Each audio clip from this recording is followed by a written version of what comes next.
Okay, we back? I believe we are. Okay, somebody let us know we're back. Anybody out there? Anyone out there in the land of technology? You're here. You know what it is? I was just about to talk about something, momentous and We're back. something from beyond got in the way. But I can't remember where I was in my story. I'm Talking about not sure if I got. going to the Tri-County. Okay, so I was talking about one of the faded times of my life, which was basically my sister had taken me to the Little Professor bookstore in the Tri-County Mall, and she left me there while she was going about her business. So she took me in and she said, "Hey, I know there's enough to keep you busy in here, so you go ahead and any book you want, I'll get you any book in here that you want." So, as luck would have it, I saw this spine sticking out of the shelf up there, and I was looking up because I'm not gonna say I was a little kid, but I was little enough for this to be tantalizing to me.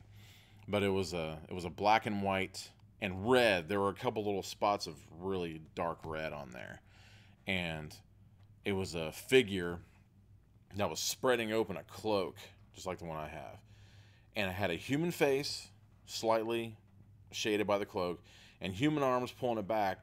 But under the cloak was this web encrusted rib cage, as if everything under the cloak had died.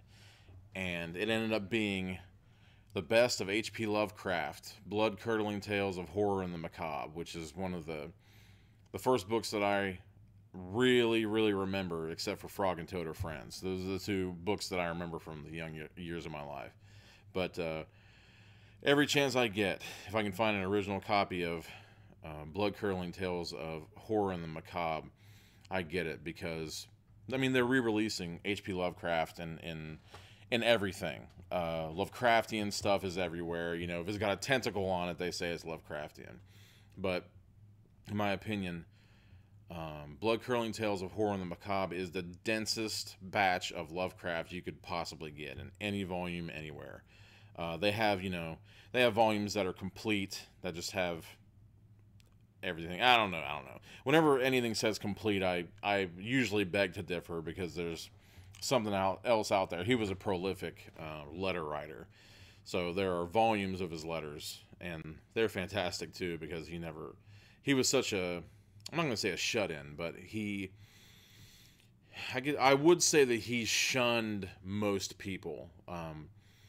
But the important part is, getting back around to it, H.P. Lovecraft died March 15th. So, the Ides of March. It's important for a couple of reasons, HP being one, and the other one, I guess, is Julius Caesar. But I totally recommend it. He had some problems.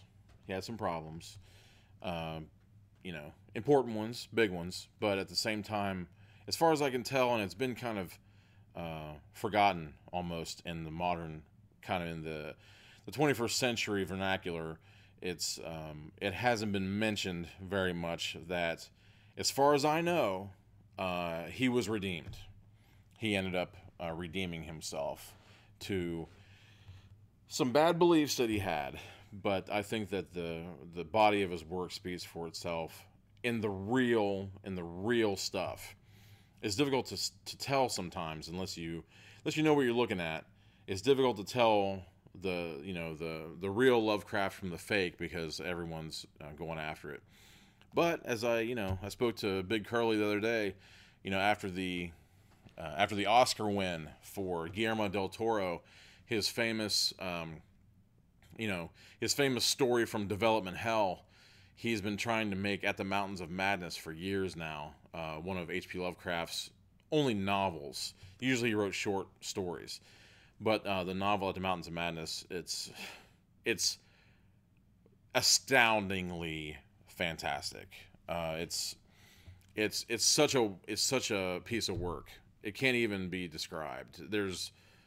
Arctic. I mean, there are people who say that The Thing, John Carpenter's The Thing, a little bit more than Howard Hawks' The Thing movie, has a real Lovecraftian bent to it, and I think I agree with that.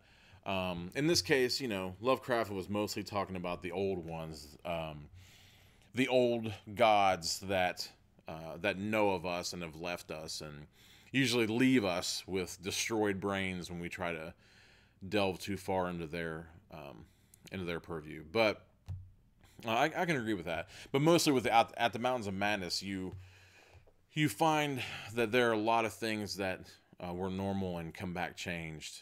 But I'm hoping like hell that Guillermo can get the funding to make it the way he sees fit now, because if you've ever checked out, they've been posting all kinds of stuff about his museum tour where he had an exhibit of his different stuff that he's had in his home, classic Boris Karloff Frankenstein masks, and just all sorts of kind of ephemera from horror, all from across the ages. But one of the things that is kind of the coolest and the creepiest that Guillermo has in that exhibit, and probably in his home now, I guess that he stopped in January, which was really disappointing because he got as close as Minnesota.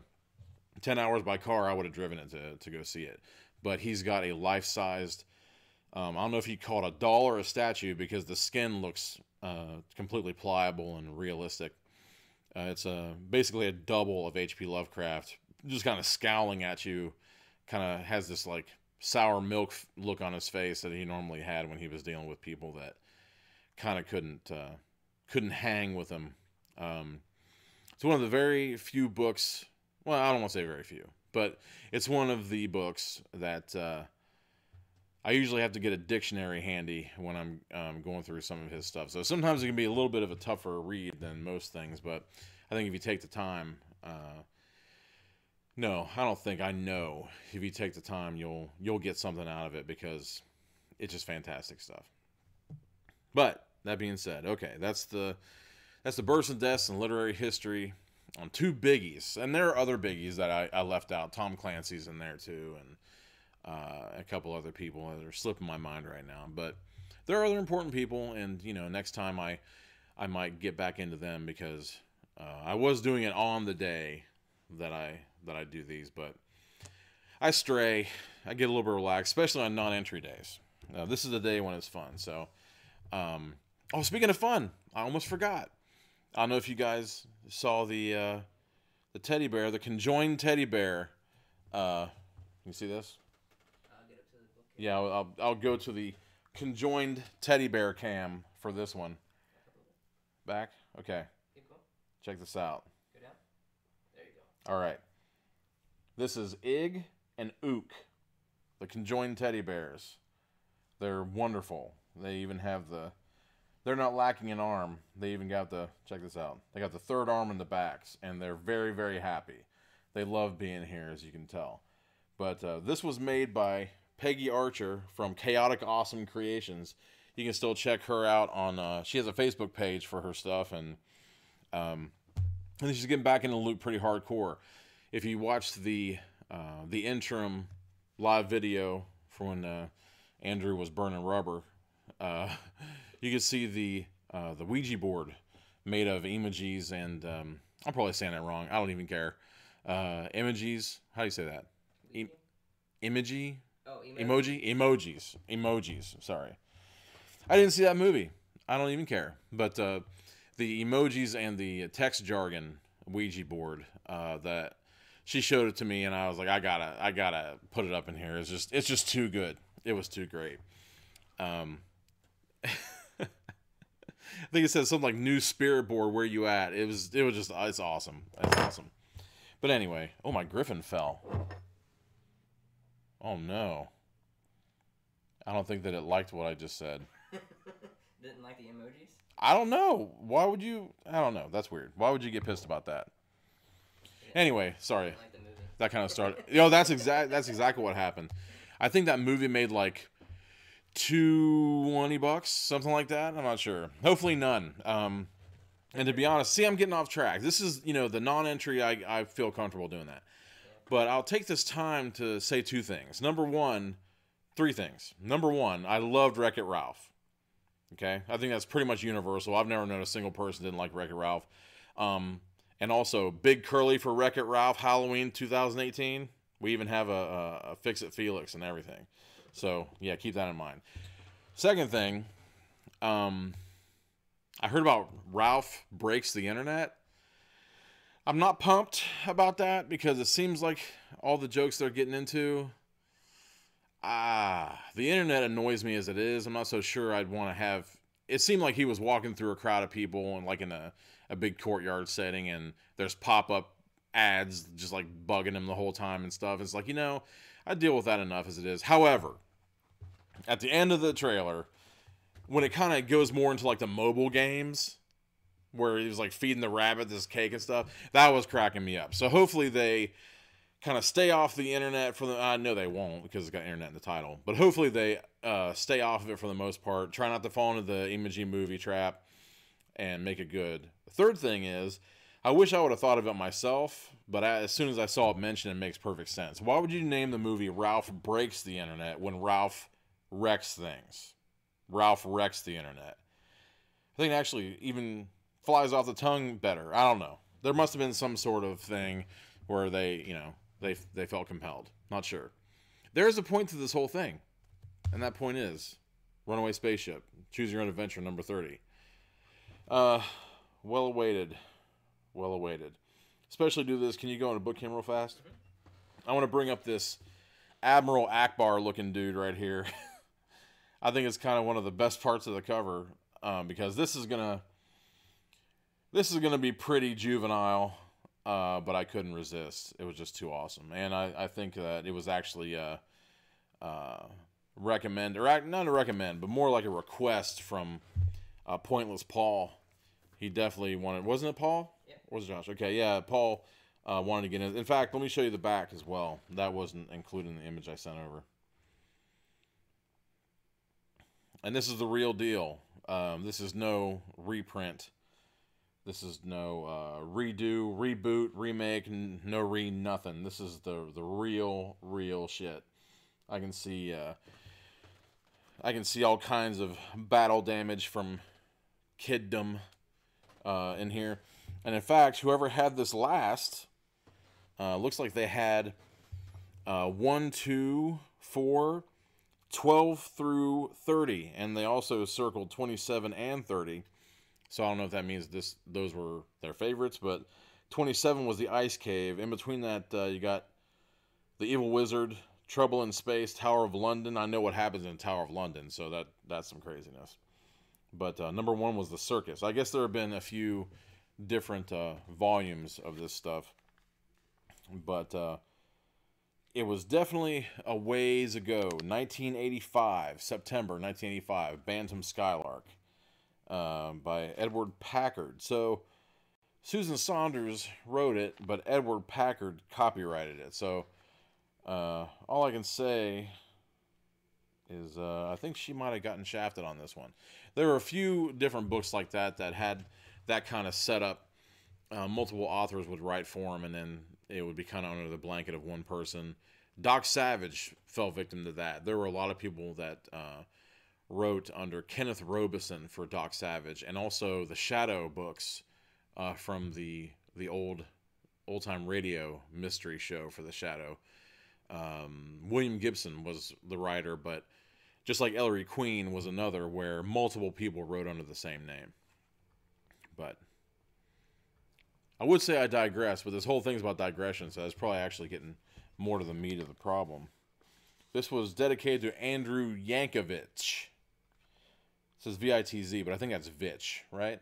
Andrew Yankovic. That's what I'm going to say. Another freaking Andrew. Somebody called you Andrew 3, just to make it easier, because we have, in the Main Street Lurkers, which Big Curly's, I mentioned that on the promo last week.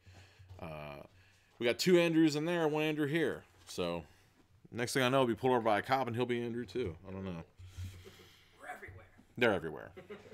They're everywhere. But it's a strong name. It's a name of true men and true gods on earth.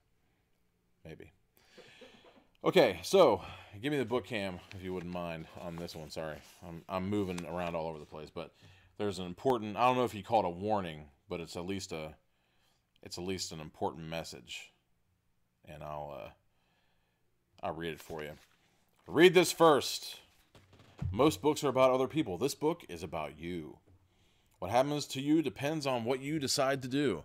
Do not read this book from the first page through the last page. Instead, start on page 1 and read until you come to the first choice. Then turn to the page shown and see what happens. When you come to the end of the story, go back and start again.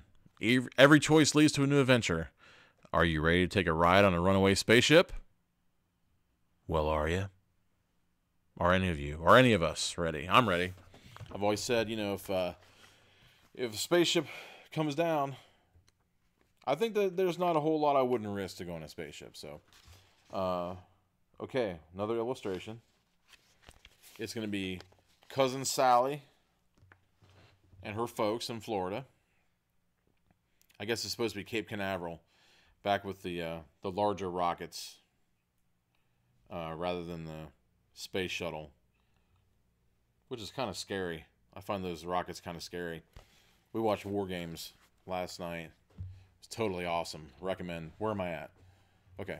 I totally recommend War Games. It's a lot of the computer stuff looks dated. That's what I was telling Mel last night. I said, all the computer stuff looks dated, but they were actually a few years ahead of their time when they made that movie, and it's still gripping because all that stuff can happen now. It might even be easier.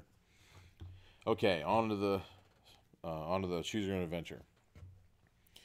You're visiting your cousin Sally in Florida. Sally's father, your uncle, works as an aerospace engineer at Cape Canaveral. He has invited the two of you to have lunch at the Cape. Now he's showing you around the Space Center. You and Sally walk through the building where booster rockets are joined to space capsules. And you climb up on a giant crawler, which moves the spaceships out to their launch pads. Those things are huge. I've never been to Canaveral, but those damn things are huge. Then your uncle gets a phone call, probably from a rotary phone. Does anyone know what those are? I was pointing out a phone booth and a card catalog in the library to Mel last night. She got so pissed off. He gets a phone call and has to leave for a few minutes. Wait here, we'll look at this next, he tells you, pointing to a small spaceship. Sally doesn't want to wait. She pays no attention to the sign warning, keep out. She ducks under some ropes and starts climbing a ladder on the side of the small spaceship. Come on, she orders. Before you know it, you're both inside the ship. Turn to page 3.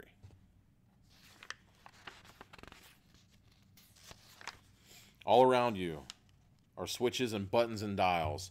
Sally pulls the door closed. You know you shouldn't be here, but it is pretty exciting. Look, you say to Sally, real goldfish and 2 little beds. For chimps, I bet. We don't go for animal cruelty here at the Diabolical Index, but, they were probably having fun. Everybody's seen Planet of the Apes. Sally is poking around for a control panel. All these loose wires, she says. Someone could trip over them. So Sally twists the wires together. Sally is splicing wires on a spaceship in the middle of Cape Canaveral. I'm loving this. Broom. Let's go to the book cam on this one. There's a little reaction shot of what Sally has wrought on this little spaceship here. I'll spread it out. Good? Okay, she is terrified. As well she should be, because I don't know how many kilotons those things put out, but her face is probably squished into goo. Pull those wires apart, you shout, but the rocket fuel is already burning. You rush to the porthole. The ship is lifting off. There's a sign near the launch pad, Unmanned Mars Probe. Oh, yes. You're on your way to Mars, unless you shut off the power. But how? If you shut it off now, you might crash. If you try to shut off the power, turn to page 9. If you think you'd better take the ride, turn to page 15. I'll leave it up to you guys. I think it's pretty clear which way we ought to go, but I don't know. You guys surprised me before.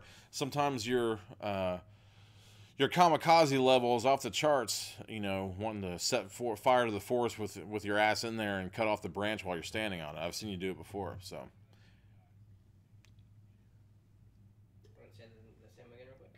I will. The choices you have, which pretty much seems like almost no choice at all, really. If you try to shut off the power, turn to page 9. If you think you'd better take the ride, turn to page 15. The suspense is killing me. We got 1 for 15. 1 for taking the ride. That's what I'm going to go with, too. I got 2 for taking the ride. I mean, looking at this fish woman, I can't even tell. It's asexual. There's no... They might bud and reproduce asexually. I don't know. But then again, this thing looks like something that lays its eggs on leaves in the middle of some marsh somewhere. So we shall see. Although it is wearing... this thing's built for travel because it's got 2 little tanks on the front with a little shield like a breastplate. It's got 2 tanks of water there. So it's definitely... It's terrifying, though. Because the water isn't going to its throat. It's like right in the middle of its chest. I sent you that image. Can you bring that up? Yeah. It might be a little bit clearer. But that would almost mean that since it's got 2 tanks there, that the tanks are actually punctured through the front of its chest and it's like feeding water into its lungs directly. That's terrifying. But maybe, I don't know. It's kind of a vaguely Fu Manchu-ish looking outfit he's got on. He's got the catfish. What do you call those? Whiskers that hang from the lips there? Yeah, whiskers. So, I don't know. I guess that they did that so he'd be able to talk. Is this what you look like on Pointless? Is that one? That is exactly... actually, I think that is that what Paul's asking? No. Oh, I'm surprised. I'm really surprised. But I'd say that my outfit, I don't know. I was thinking that King Kerblackamoist from Pointless Discussions, keep an eye out for that Thursdays at 10. Pointless plug. In 2 ways. 2 different ways. But I think that I look more like kind of like the Grand Poobah or something like that. And also, I was found in an alley, so I think I was kind of rough. So this is a little bit more regal than that. And although, if I ever get the chance to revisit that character, I'm definitely having water tanks punctured through the front of my chest. I forgot that while we were doing that over there. It was a little more lewd. I'm going to tell you the options yet again. I think we got 3 for 15. 3 for taking the ride, and none for... I mean, see, this is an adventurous bunch. Although I am kind of curious as to what would happen if you shut off the power. I have a sinking feeling you try to shut off the power and can't. Oh, you think? I think. Or maybe you just go into the depths and you see that guy. I didn't even think about that. But see, that's strange, though. It has a spacesuit on? Well, it's kind of like a coat. I guess he's like covered from like head to toe in kind of like this plastic stuff or whatever. So, I mean, I guess it could be a thing, or it could be, I mean, they could crash into the sea and you go all the way to the bottom. That'd be kind of cool. I don't know. But anyways, it looks like we got 3 for taking the ride on 15. I think that just for the heck of it. Just bookmark it. Yeah. So, okay. We're taking the ride, I think, right? Is that long enough? Yeah. Anybody else want to chime in? We got 3. Got 3. I'd say that's a good start. Give people a little bit of time to join the adventure later. Okay, page 15. You don't try to shut off the rocket's power now. Maybe you'll do it later. This is not an indecisive chick. She totally spliced the wires on an unmanned Mars probe in the middle of Cape Canaveral, buddy. I'm sure it's going to be just fine. Then the spaceship will be far enough from Earth to enter Earth's orbit and too far away to crash. Yeah, that's some positivity. This guy's an optimist. Whoever this narrator is, I think you got it all wrong. Strap yourself down, you tell Sally. You lie down on one of the chimp beds and fasten yourself in. The spaceship is moving faster and faster. Minutes pass. The first booster rocket falls. Man, this must have been a hell of a spaceship. It's got booster rockets and stuff. We gotta get out of the atmosphere. But this is weird, though, because they kind of made it sound as if... I mean, they must have been on some kind of big catwalk, because they kind of made it sound as if they just stumbled across this thing. They did say small spaceship, too. Yeah. So, this is interesting. The spaceship moves faster and faster. Minutes pass. The first booster rocket falls away, then the second. So there are 2 of them. My God. You see Sally's cap floating slowly away from her head. You're in space. And on your way to Mars, unless you think of something.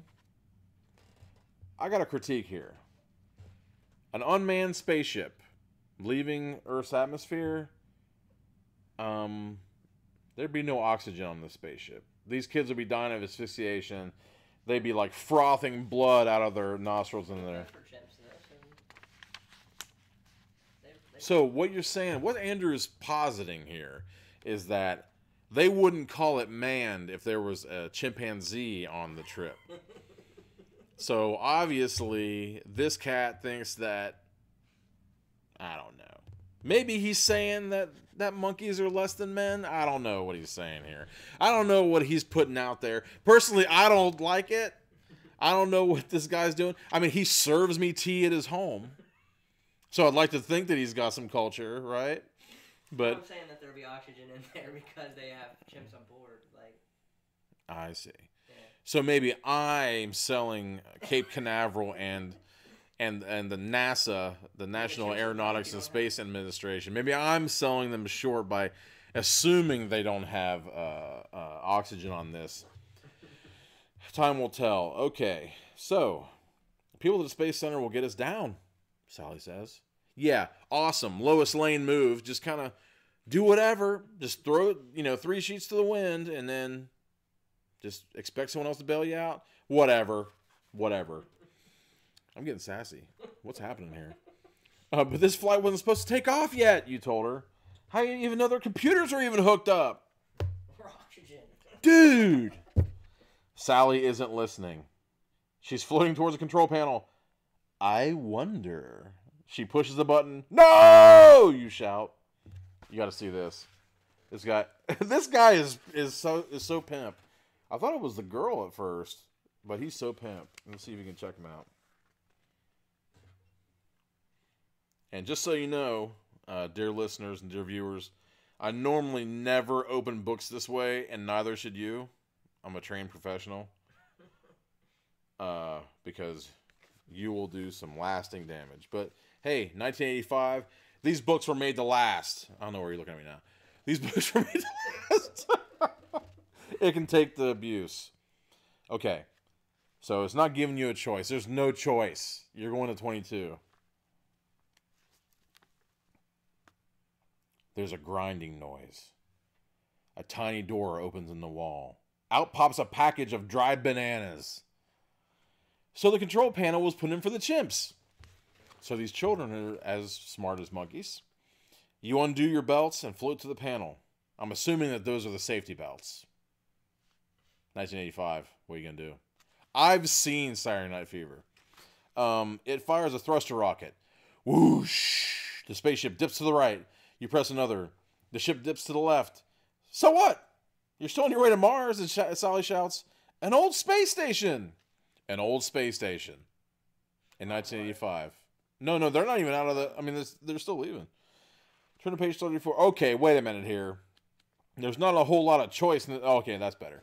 You float over to a porthole. I almost said a pothole. Maybe you could land the ship at the space... This narrator is awesome. Maybe you could land the spaceship at the space station, send a message back to Earth, and be rescued.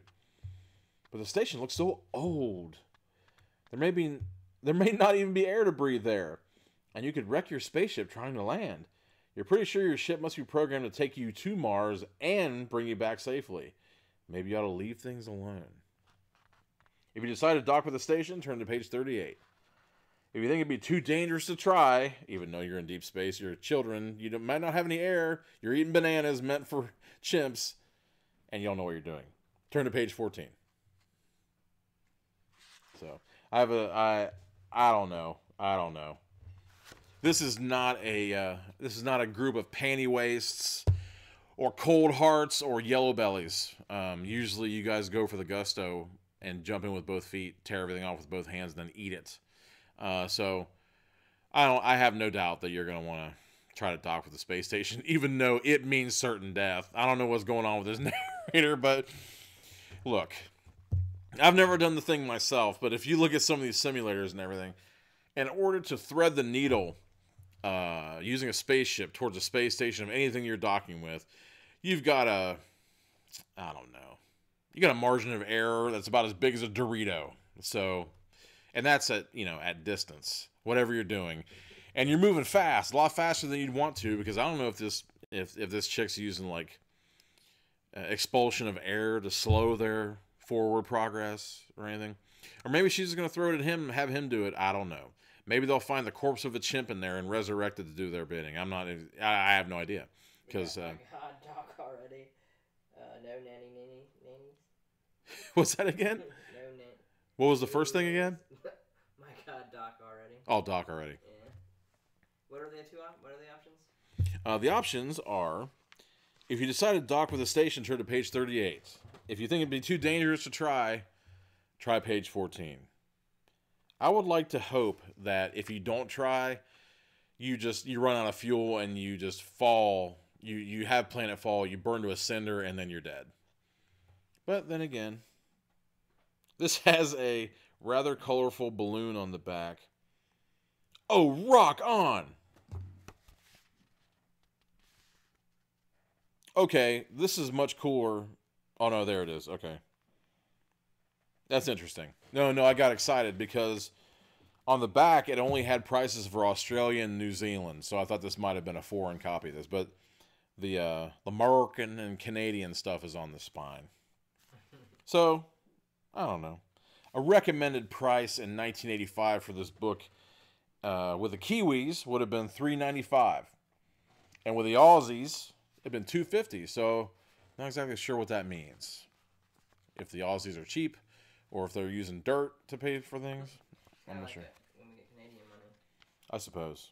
What are we saying? 38 or 14? Are we docking, or are we heading back with our tail between our legs? And I mean, it's certain death. Either way you look at it. I got one for docking. Just one? Yep, we got 3 people. And they're not talking. They're not what? What's the matter with these people? But I'm gonna say maybe it's too juvenile. I mean, last 2 weeks ago, I mean, Ophelia from Hamlet did lead us into like a terrorist bloodbath. So going back, but if this was requested, so we're going after it. So is it to be docking? We got 2 for dock now. 2 for docking. What do you say, Andrew? Are you going to shift the blame? Yeah, I don't want to dock. It sounds Okay, hard. so all right. So the man with the plan is saying to I want to go to Mars. trying to. Yeah, that's a good point. I guess if you. Travis just joined. Ask him what he wants to do. Who's Travis? You mean TJ? TJ, yeah. Oh, sorry. I don't know, man. I'm not used to. I totally forgot. How you doing, Travis? Got another one for Doc. Okay, so we got Doc all over the place. TJ, we're in a spaceship with 2 children. They got on an unmanned spaceship going to God knows where. God knows where. It's Mars. But they see a space station and they kind of want to dock, but then again, it might be too dangerous. Which one do you pick, TJ, of the Fabulous Heckles and Horror podcast? Paul said Doc, so we got 3 for Doc right now. 1 for Keep Going. Okay, so we got 3 for Doc, 2 for Keep Going. I don't know. TJ is a mischievous customer. He might go for the Keep Going just to have a stalemate. We'll see. Cold tea. Gots to love it. That's what happens when the promises of Goodyear vulcanized rubber fall by the wayside, and the man with all of your gear and the plan and the optimism of a saint and the patience of a god doesn't show up until later. It happens sometimes, though. I'm just glad it's okay. If we're going to dock with the station, we're going to 38. If it's too dangerous to try, we're going to 14. Shattered. Cowardly. What do we got, dude?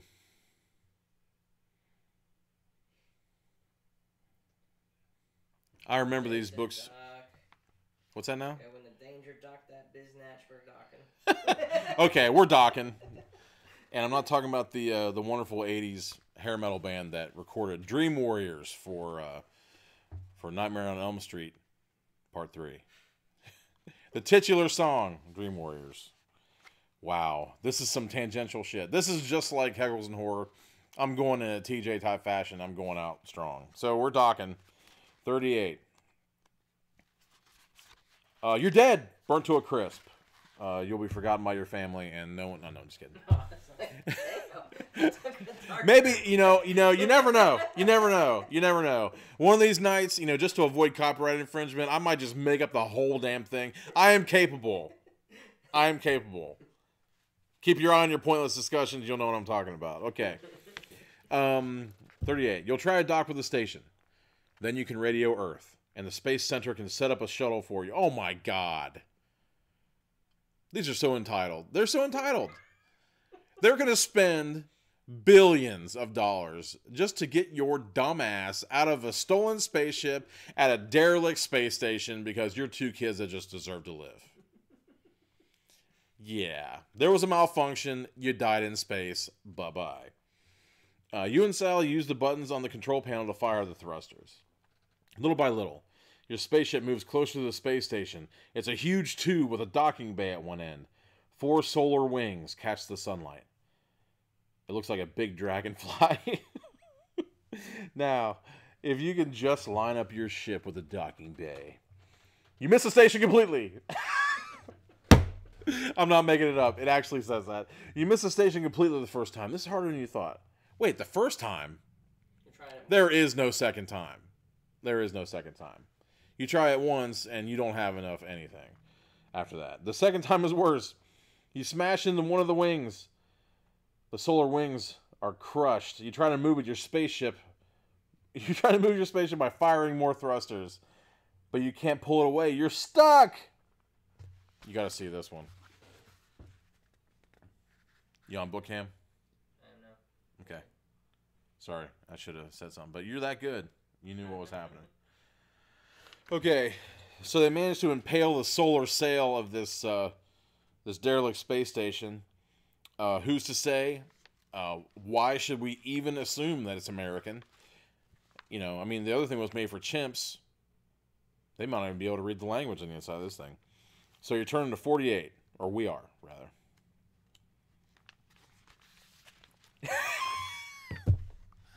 This is great. Okay, I'm sorry.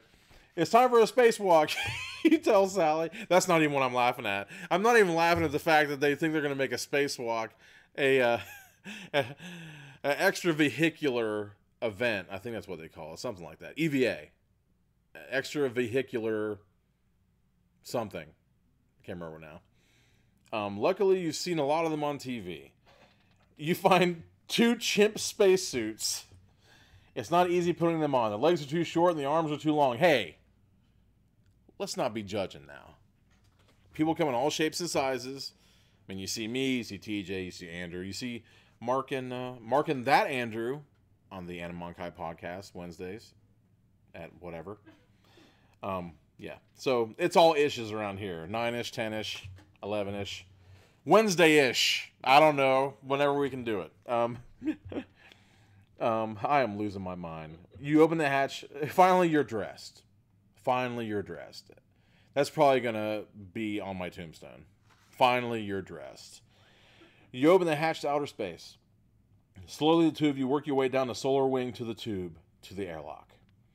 Together, you turn the handle and push it open. It's not locked or anything. That's cool. Pressurized? Don't know.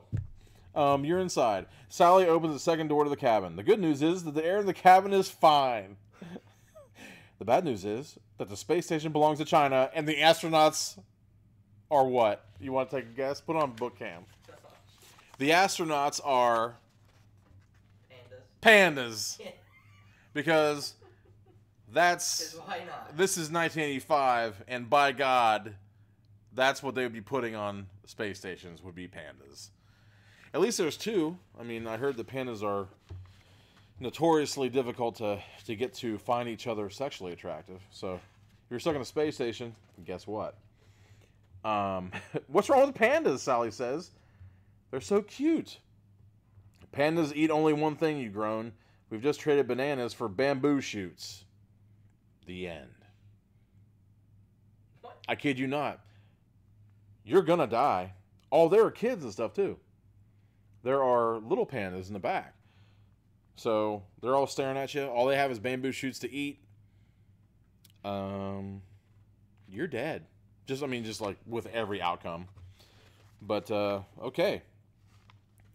So that's what You know, I have to say, usually it's the cowards that get the shaft in these things. These kids were daring by trying to...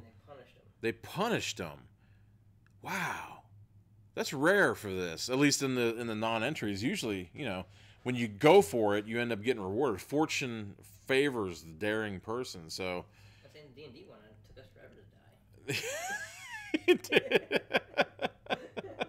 Oh, yeah, that's right. You know, I'll be honest. I totally forgot that one was the Dungeons & Dragons book, but... Okay. We can't go out like this. We can't go out like this. So, let's see. We got to go before that. So, do you want to go back? Let's see. Let's see. Do you want to go back to docking or not docking, or do you want to go back farther than that? Because it looks like there's a lot of stuff. What does everybody want? Okay, everybody. Do you want to go back? Actually, there aren't a whole lot of choices. Just like you go to this page for that. Yeah, I mean, it seems like one of the last. Do you remember what one of the last choices was before the docking versus ditching it? Going out on the spacewalk or whatever. No. Before that. Yeah. It was like Okay, there's the bananas. The engine or going. Oh yeah. Right in at full throttle. Ooh, yeah. There's a lot of cool stuff that happens here. But okay, so take the ride, shut off the power. That was the first one. So we're back in this again. We're back at let's see. I guess we're still at Cape Canaveral. She just spliced the wires together. So the question is, no, there's no question. No, we're just picking the other thing, right? Yeah. Yeah. Sorry. Okay, so we're shutting off the power. Page 9. There are no choices. Sorry. Ooh. Okay, book Cammy. It's kind of a cool one here.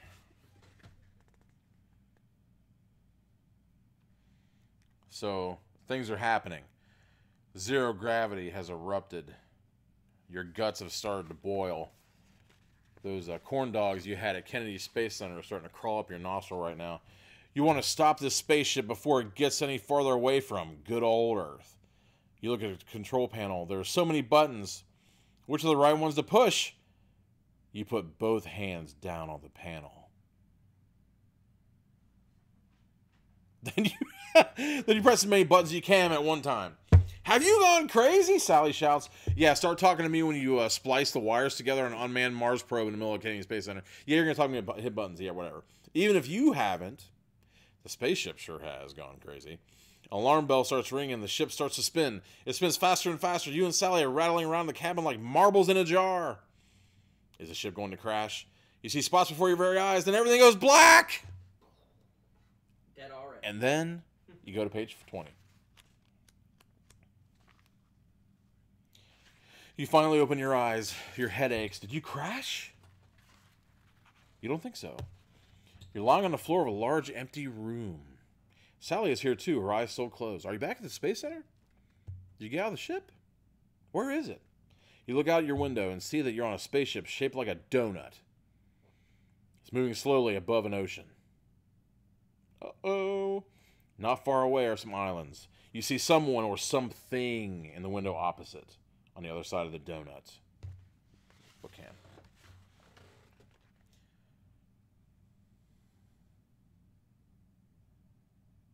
What is it? What's happening? Could it have anything to do with the bodily modified fish? Have you and Sally been picked up by space aliens? There's a hatch in the floor. You could get out now and swim to an island. But can you be sure this is Earth? Besides, wouldn't you like to take one good look at an alien before you leave? Oh boy. If you decide to get out while you can, turn to page 24.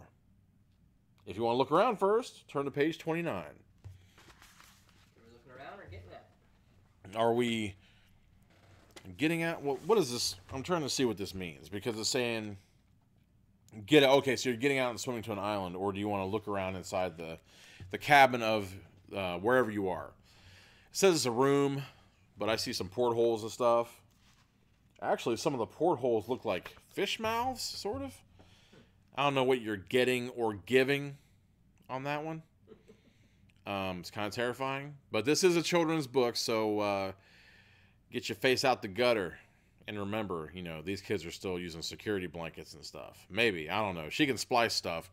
Maybe her dad is some crazy survivalist veteran that told her that a machine, a metal chassis covered in human flesh that can actually smell like a human being, talk like a human being, mimic your parents, wear clothes, drive around in cars, and shoot guns is coming for her, because in the future, sometime, she's going to have a child, and that child is going to be the leader of her resistance.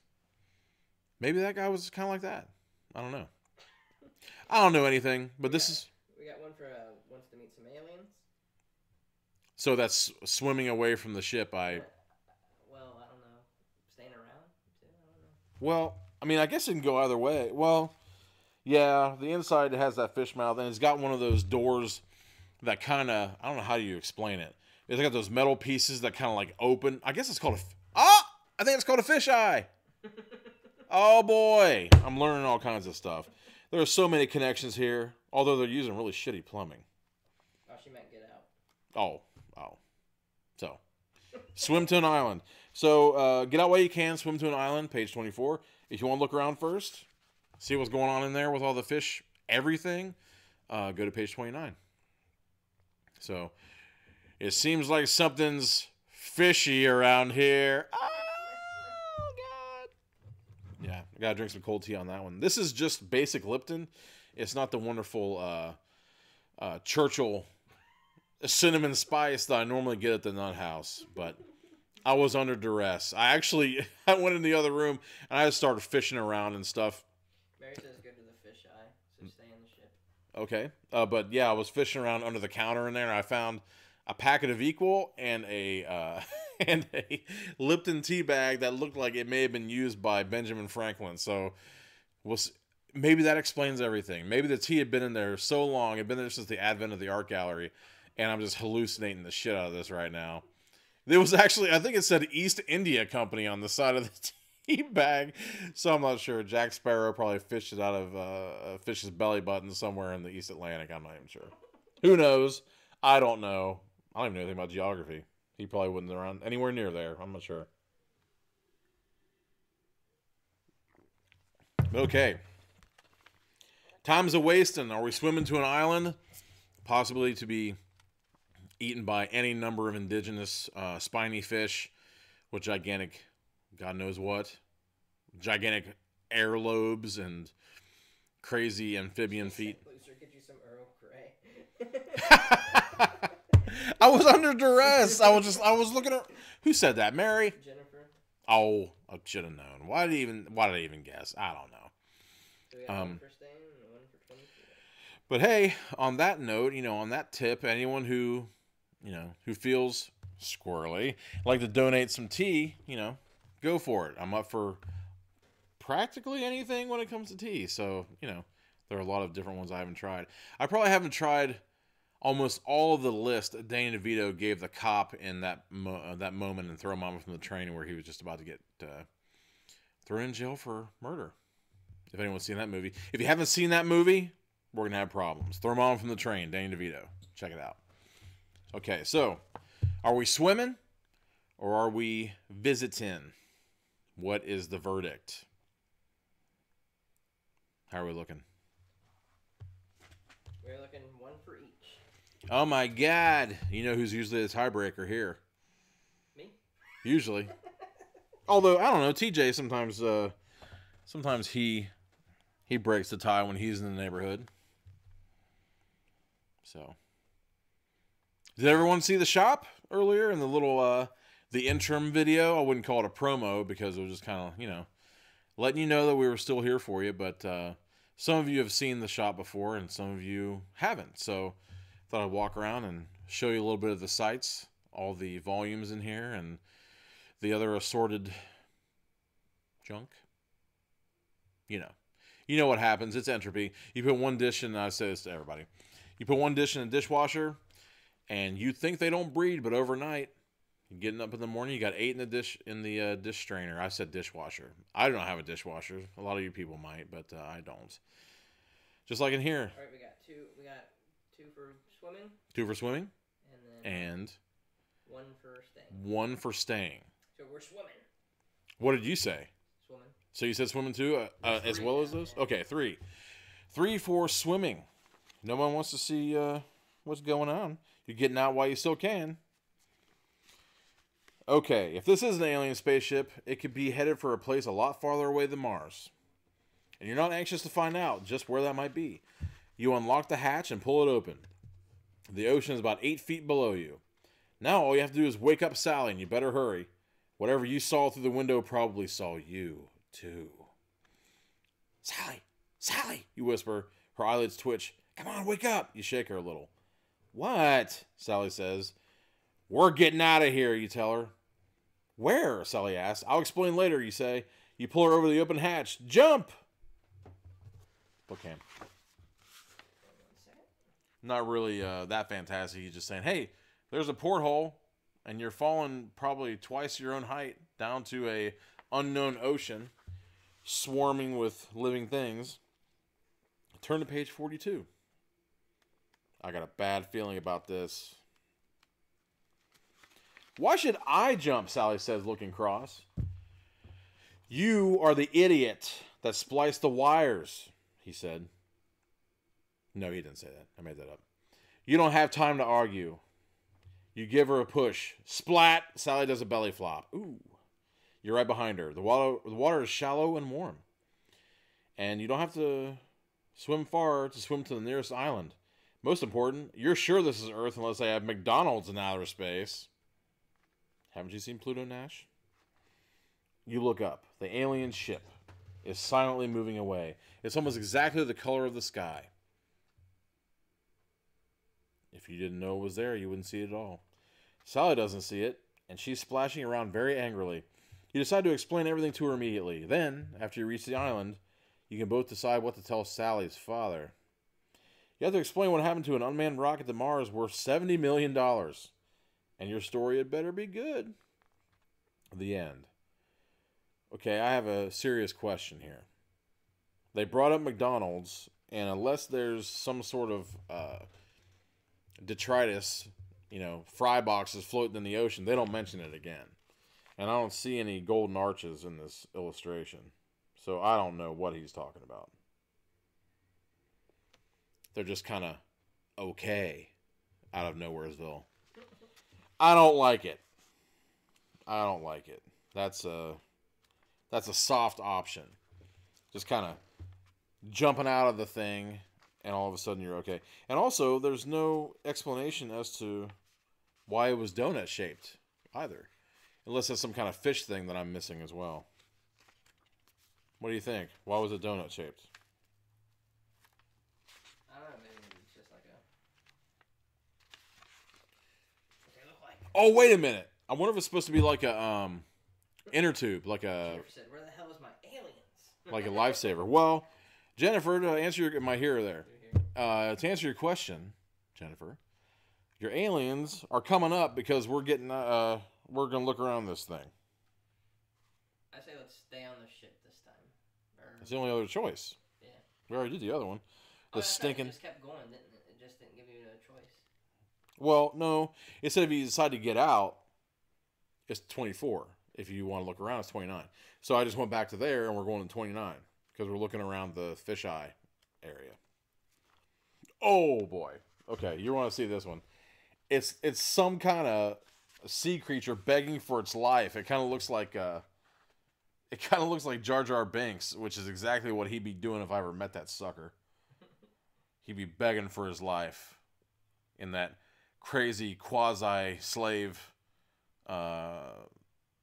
impression that he's doing during that whole movie. He ought to be ashamed of himself. Which Qui-Gon Jinn would have just looked over and brandished his lightsaber and just slit that sucker in half, and he just like shish kebabied him, put him on the spit. Because I don't remember them ever eating anything until they go over to Shmi's house. But anyway, that's the prequels. We don't care. Right on.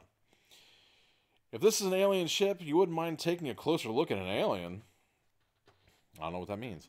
and maybe you can find out what's happened to your own spaceship. There's a tall, thin door on the wall opposite the window. You tiptoe over to it. Slowly, you swing it open to an empty hallway. The air is hot and damp as a steam bath. The alien's home planet must be a swamp. You pull the door closed again. Sally is muttering in her sleep, probably bossing somebody around. You might find a safer way out of here while you're exploring. Should you wake her up and take her with you? Nah. It'd be better to leave Sally asleep for now. She does have a way of goofing things up. Is she the reason you got in this mess in the first place? I didn't say that. They did. That's the last line. So, the question is, do you want to wake up Sally and take her with you to get into God knows what other trouble because she's a moron? Or do you want to let her sleep and go around looking for a ray gun by yourself, turn to 18? So, I mean, I guess it's safer to have her with you, even if she is a pain in the ass. You want to leave her alone. You don't know what kind of fish-type creature is going to put his nasty suckers all over her and do God knows what. There are all kinds of... It's a prequel hater. What's that again? Prequel hater. Prequel hater? Who said that? Jennifer. Yeah, I'd say no doubt about it. Well, okay, all right. I want to clear the air here on this. There are benefits to all three of those prequel movies. I'd say Darth Maul, far and away, one of the best ones. I have thought about it for a long time, and there are a lot of changes I would have made. One of which, I probably would have started the whole thing at about Revenge of the Sith age with that guy. So then you could actually see Anakin Skywalker being the greatest star pilot in the galaxy and doing things on his own and not whining and crying and throwing stuff and bitching like just a panty waste. I would have missed the pod race. I like the pod race, but I hated Anakin the Mannequin, that kid, and he ended up paying for it later. That kid, I can't remember his name off the top of my head, but he had a horrific life after that movie. So I guess he paid the piper for that one. And I think that the guy who did Jar Jar Binks is nowhere to be found. He's probably at the bottom of some lake somewhere. Andrew, you laughing? What's up? I'm just laughing at you. Oh, anyway, sorry. Yeah, I get a roll going. But Attack of the Clones was stupid. I did like that crazy assassin millipede that bounty hunter put in her room, though. That was dope. I thought that was one of the best parts of that movie. R2-D2 looking out just as always. Except, you know what? R2-D2 is shelved. He is benched for most of this new Star Wars thing. There's a new droid in town, and I mean, don't get me wrong. BB-8 is the shit. I love me some BB-8. But it seems to me, I would like to see... I mean, and 3PO's wasted too. They're not making use of him either. I mean, if you're not going to make use of 3PO and you're not making use of R2-D2, you might as well kill him, get some emotions in there, bring back a K2SO type droid with BB-8 and remake it, reclaim it all over again. So you have, you have the bitchy tall droid and then you have the cute little round droid. They ought to be doing that. Leave 3PO and R2-D2 out of it. If you're not going to use them, don't just have them sitting in the background. Although there was kind of a cool 3PO moment in Last Jedi. But anyway, what are we doing, folks? Are we waking her up, or are we moving? You got, don't digress, Mr. Easily Distracted from Jennifer. Also, don't speak of which you know nothing of, I guess Star Wars, I don't know. Somebody tell me I don't know nothing about Star Wars? Oh, she must be talking about the extended universe. Oh, okay. She's probably talking about the extended. She's a big fan of the extended universe. And so do I. What I've read so far, it's actually a crying shame that they've kind of just truncated it and balled it up and threw it away. Although they are taking parts of it, it seems like they're kind of doing a low pan thing where they're taking what they want and leaving the rest behind, like our salad bar, where they, I guess they brought Thrawn. If anybody knows who Thrawn is, she does. They brought Thrawn onto Rebels, and I guess they named one of the newer Rebels characters Jason, like one of the famous. I can't remember if Jason was one of the twins of Han and Leia in the later books, but it was kind of a cooler transition than Kylo, but I don't know. I like me some Kylo too, so I don't know. Who knows? But are there? What are the choices? The choices are we going to wake her up? It's a dippy choice, but are we going to wake her up to bring her with us to explore this place, or are we going to let her sleep and explore on our own? He-Man Woman's Haters Club style. I don't know.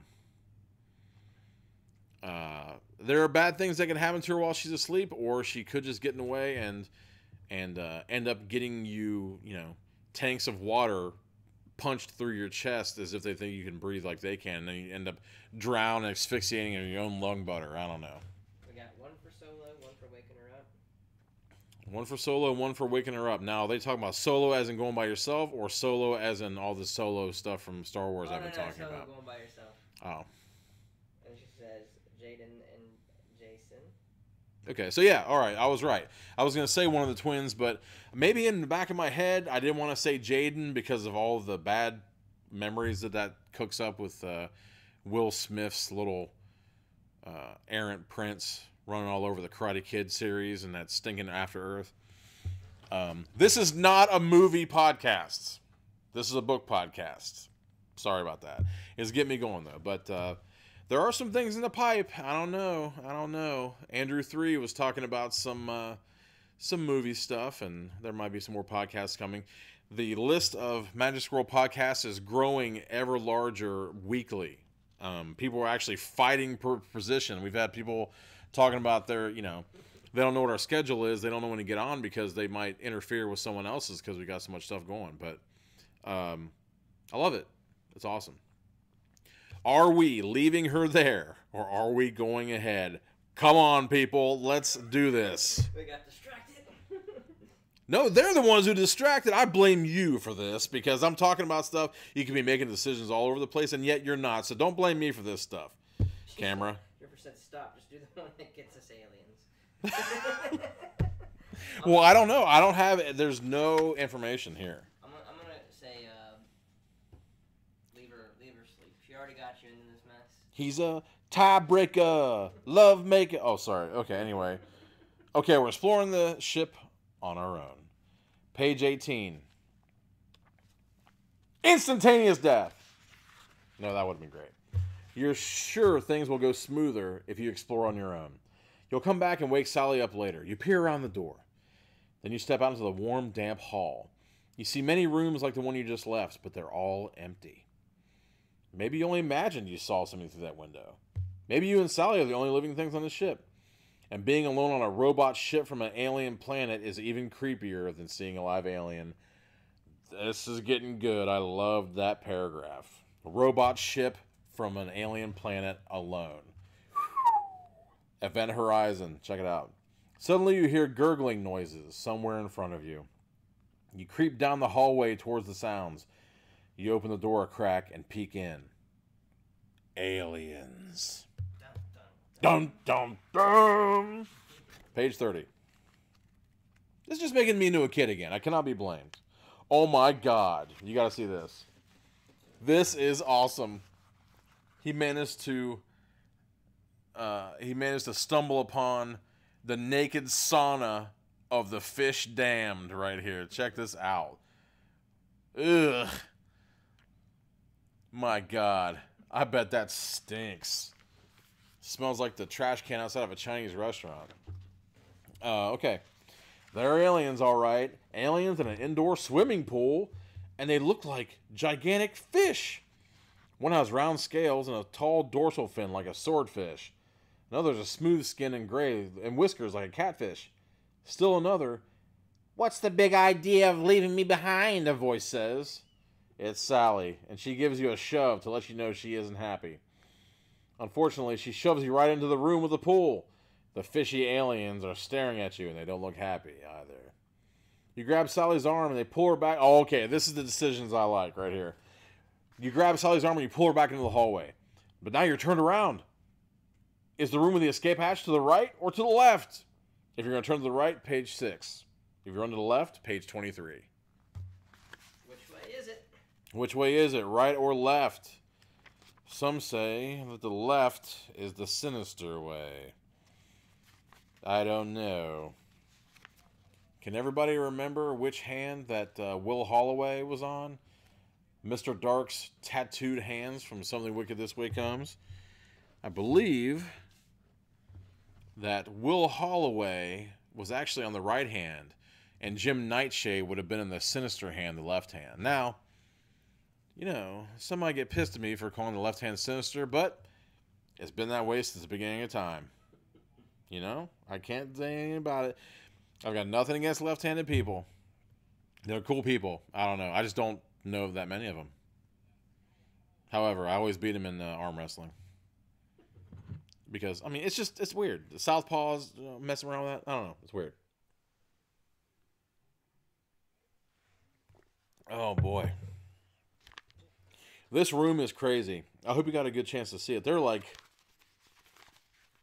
I'm looking. There's some looks like an axe.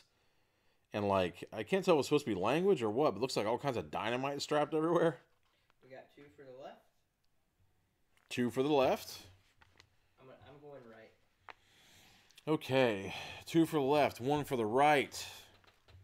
I think I'm going to go ahead just slightly and make sure we're not just going back the way we came.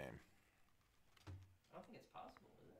Was it going to turn in the corner and go, there's going to be pandas there? Okay. All right. Oh yeah, the damn pandas on that. Okay, I'll have to admit, I got a pretty good imagination. I was not expecting pandas on that space station.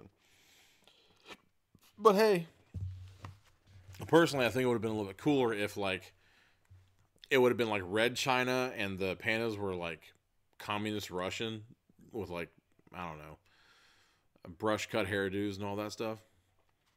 Is everybody going for the left? Are we at a tie? Is it an impasse? Where are we at? We're still same. What was it? I forget. 2 for 2 for left, or right. 1 for right. Okay. Give it a few more seconds. I don't know how long we're going. I was rambling like a son of a bitch. Where are we at? How long have we been on? Oh, how long have we been on? Yeah.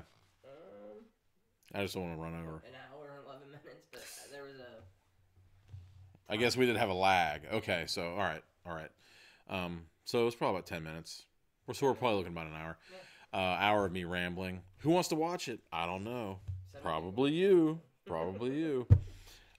So let's give them like a few more seconds. Repeat what we were going to do again? We are going to go to page 6 if we go to the right, and we'll go to... Who? I don't know. I think that's my mom. You want me to let her in? Come on in, Mom. Oh, no, she probably won't come in. But hey, Mom's, stopping by the... She probably doesn't know what's going on. I think I've mentioned it to her, but she doesn't get on the internet all that much, let alone Facebook. She's one of the lucky ones. Okay, turn to the right, page 6. We're going to the left, page 23. I think we're on for the left unless someone tries to stop me. Will it be you? Which one of you? Who's going to pick? I need 2 going to the right in order to go right, but I think that we're heading left. Any changes? Oh, God. He's looking it over right now. But we got to keep a good eye on it because something sabotaged. Wait, I didn't even think about this. Someone sabotaged his tires to see if he couldn't get here, and then the feed knocks out right in the middle of everything. Is it coincidence? Mary said, "Gotta love moms." I don't believe in coincidence. I mean, it's possible that my mom got a psychic feeling that we were in danger, so she was actually coming here to try to protect us because, I mean, everything's gunning for us. Are we going right or are we going left? Come on, people.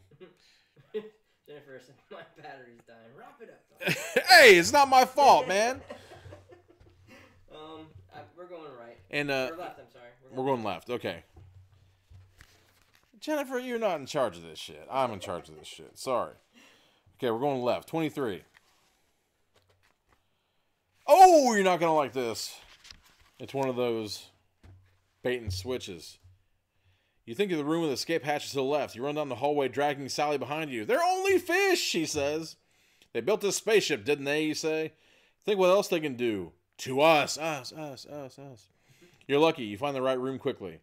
You close the door and race over to the hatch. You unlock it, pull it open, and look down at the ocean below you. And just then, the door to the room is flung open. It's the aliens! Turn to page 40.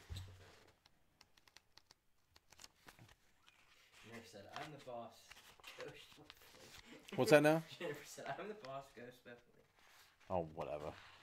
Jump! You and Sally hit the water at the same time. It's not far to an island. You'll soon be safe. But wait a minute. What did Sally say? They're only fish. And what do fish do best of all? Swim! And that's what you better do right now, because as your life depended on it, here they come. Oh my God, they're coming straight for them.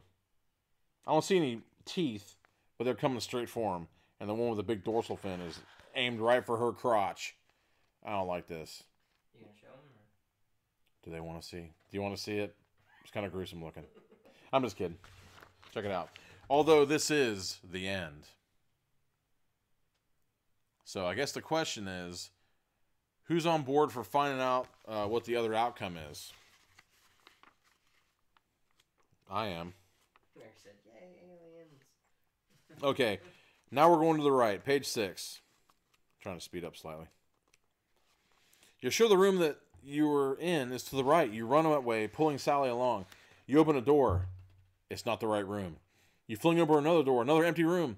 This must be it. You push the door open. You're standing face to face with a huge green fish. Greetings, aliens, the fish says, gurgling. You speak English, you exclaim. I know many languages, the fish replies. Anyway, you're the alien, Sally says. Oh, sorry. Sally says angrily, what are you doing on our planet? Hey, that's not fair. He's not the alien on his own ship. You're on his ship. You're the alien, punk. There are too many of us, the fish answers. We are looking through the galaxies for new oceans. Uh-oh. Earth might be taken over by talking fish. Page 37. Wait. I forgot. There's an illustration there you might want to see. Okay. Check this out. There's Admiral Akbar. Oh, here's another one. Yeah, that's the guy on the cover. He looks so mean. He's pissed. They got their tennis shoes all over their nice, clean ship. Just how do we get on this ship? Sally demands.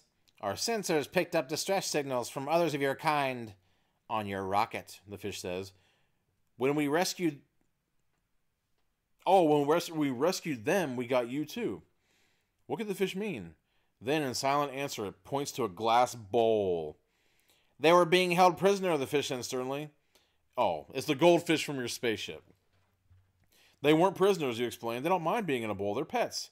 Then perhaps you won't mind, the fish says. Mind what? Being my pets on the planet Nebulon, the fish says, gurgling as guards carry you and Sally away. The end. Awesome. Awesome. Awesome. I couldn't be more happy to know that these kids are going to end up in a glass bowl, probably filled with water. They got what they deserve. They got what they freaking deserve. They stole he said like $70 million spaceship, goes out in the reaches of God knows what, you're tagging along with this idiot, and then all of a sudden you get, those goldfish, they got their justice. They got their justice, Who knows, they might be considered royalty on that planet, on Nebulon. And, I am happy. That was like the best way that could have ended, except, maybe having them put like hooks through their cheeks or something like that. But fishing with them? yeah, I couldn't be more happy. That is so awesome, especially when you think of the implications of that. That's like some kind of Twilight Zone shit. They end up putting these glass bowls on Nebulon. Who knows if there's air? It might be one of those things where, you take home a lightning bug in a can and you think it's going to be just fine. You know what I'm saying? But anyhow, choose your own adventure, number 30, Runaway Spaceship. What a blast. I've been totally cheesing this whole time. But hey, I was really serious at the beginning, a lot more serious for an entry, so I guess I had to make up for it. But that was a lot of fun. I invite you to join me here, as always, 9-ish, next Monday, where I will be talking about my analysis of a book called The Bees. And another book called Join. Still don't like that title, but they have a slight connection to one another, but they are totally different. So it'll be interesting to compare and contrast those two. Make sure to go to MagicScrollNetwork.com. Check out the continuing struggle for money for Pointless Discussions on their GoFundMe to try to get the new theme song for them. And also, don't forget Cinematic Reality coming out Studio 605, Brandon Pruitt and the gang, making their first mask wielding slasher thriller. There's quotes all over all that thing. But basically, they're doing a thriller. So it ought to be fun. Don't tell anybody, but I've read the script and it's really awesome. So they have I almost said Instagram. They have a Indiegogo. Well, they have that too. Don't get me wrong. But they have an Indiegogo page there where you can put some money down. As always, don't forget, Tuesday, 10 o'clock, TJ, the Fantastic, with his Heckles and Horror. I'm not exactly sure what the subject is. Do you happen to know what it is? I don't know. It'll be a mystery. Well, it's a mystery what it is, but it'll definitely be a horror movie. Hopefully the story time will be a lot of fun. I'm sure it will be. He's got stories that'll curl your toes, believe me. I've heard only a few of them, and there's something else. Wednesday, on a Monkai, those guys are really kicking it live, even though they're not. So hopefully soon, if you show your continued support, get us up above 200 likes on the page. Make sure you hit that thumbs up so we can get over 200. And as always, visit us on Facebook, Twitch, Mixer, and YouTube. Usually it's a concurrent thing. We put it up on Facebook and then it ends up on YouTube automatically. But later on, when we get the audio onlys, it goes over to SoundCloud, as well as iTunes, Google Play Music, and Stitcher, which Stitcher is one of my big favorites. It's got a lot of good stuff on there. And as always, check the page. We put up a schedule every week to make sure you guys are kept abreast of what we're doing. Magic Scroll Network's only growing. We've gotten all kinds of new stuff. I'm hoping that Late Night Crafts with Mary is going to show up again. I suggested paper mache the other night. That might have been a little too much. I don't know. But their spray painting stuff turned out excellent. It's 2D, but it looks 3D. And from what I hear, the network chef, Chef B, is it Chef B? Mm-hmm. Chef B is coming back real soon to show us how to sling those skillets around. So we'll see what happens with that. But this has been the third non-entry episode of the Diabolical Index. Is there anything I forgot? I don't think so. I think I got it all in one. So make sure you come back next Monday. And make sure you follow all the shows on MagicScrollNetwork.com. Go over there. And remember, beware your human hearts. This is where the pages of the uncanny reside. This has been Diabolical Index. I'm Corey Dawson, coming to you live from Rising Sun, Indiana, Paradox City Books and Games. Stay squirrely.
The squirrel was magic!